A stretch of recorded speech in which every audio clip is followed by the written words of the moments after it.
Hey, this is Sam Black with my second match with this Red-Blue Legacy Cube draft deck. I'm on the draw with a pretty solid hand.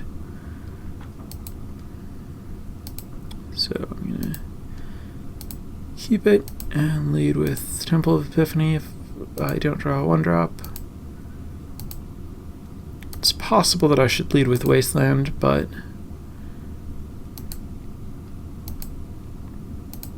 it's not the way that I went. I don't think it matters all that much. Wasteland is just going to set the game back a turn.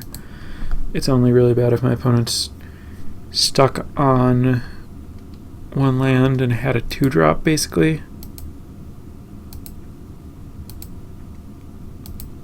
So I have enough lands, my opponent might not. My opponent might not have another blue, so I could wait and try to play the Rebel Master, hope my opponent doesn't develop at all, and then Wasteland them while I'm ahead, but it's really unlikely that my opponent's not going to have anything to play on turn 3 or 4. So I'm just going to use the Wasteland on the Chandra to try to stop my opponent from playing spells.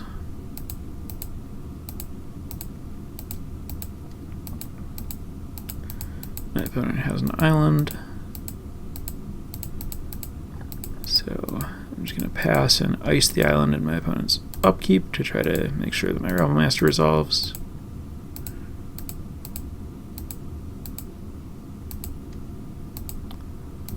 So I'm going to play the Rebel Master, make a token, attack, and my opponent is going to Council's Judgment the Rebel Master. But that's not too bad because it gives me a window to get Chandra down on an empty board. But my opponent is going to play Gideon and demand an attack. So I will 0 Chandra, hit Thing in the Ice, which I figure I might as well play, cast Ponder. I saw 3 non-lands and I wanted to try to draw land, so I shuffled. Attack Gideon because I'm required to and pass the turn. I'm just going to animate Gideon and attack Chandra. And decide that Thing in the Ice on 3 counters with a couple of burn spells in my hand is probably my best way to deal with Gideon.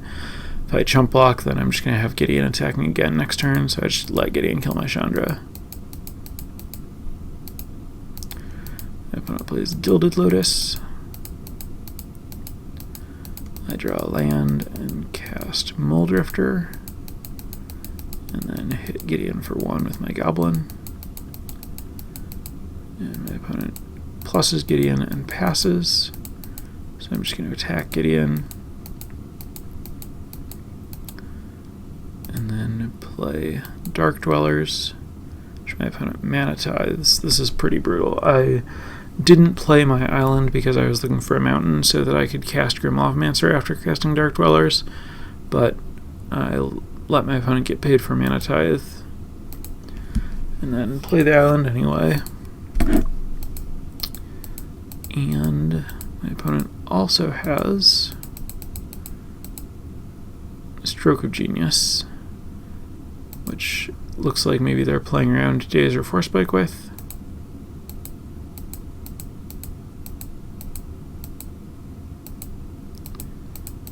And then my opponent casts Armageddon, leaving themselves with Gilded Lotus and a land.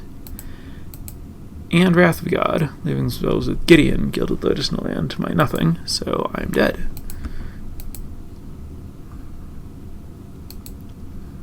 Then in the second game,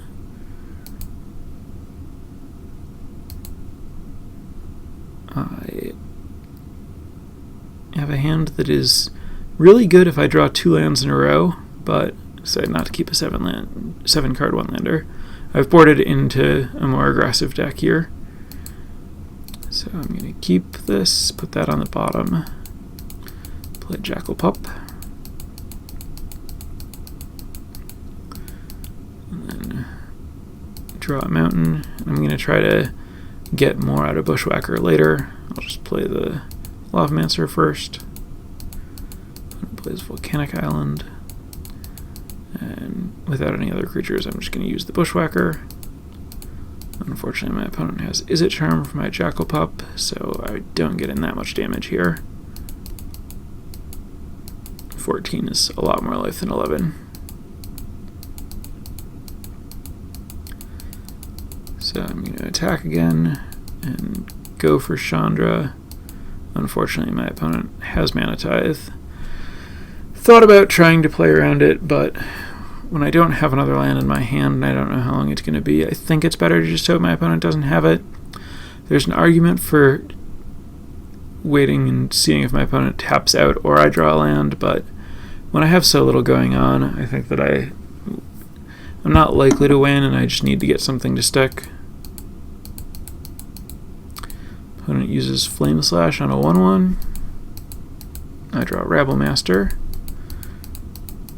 My opponent into the Royals, my Rabblemaster. And then passes with 5 mana. I'll just play Rabblemaster again. Successfully make a token and attack my opponent down to 9. And my opponent has no follow-up play, so my opponent has flooded out here a bit. Council's Judgment kills my Rabblemaster. But I still have 2 1/1s. So I'm just going to keep attacking with the cards that I have. My opponent uses Banishing Light on a 1/1. And I'm going to attack and make some more goblins. For what it's worth, using Banishing Light on my Bushwhacker instead of my Goblin token is probably not a good decision.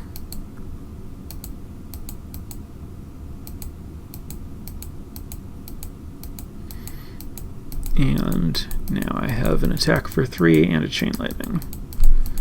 So my opponent taps 4 mana and concedes. This is really just a bad draw on both of our parts, and I won with some random leftover tokens. Game 3. I have another 1-lander that I'm going to mulligan, and this is better. I have a good mix of lands and spells for a 6-card hand, some pressure. I'm going to keep the Taxian Probe so that I know what's going on. Doesn't seem like there's much of a drawback to it. And I'll pay mana for the probe, and I see some pretty interesting information. My opponent has kept Volcanic Island with no white mana, and has Daze, which I know can now play around, Gideon Island, Jace, Friend's Prodigy, Secure the Wastes, and Wrath of God. So I know that I want to play around Daze, and I know that I don't want to let my opponent activate Jace to try to find lands. So, very good probe.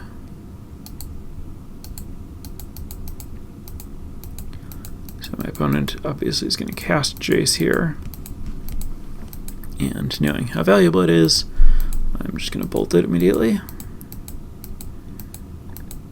And my opponent draws a land but fails to find white mana, which means that Daze is their only castable spell that I know about.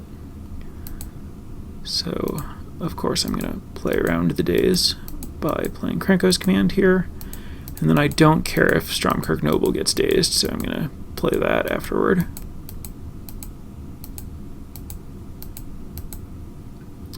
And my opponent concedes after presumably failing to draw a land, maybe drawing another white spell.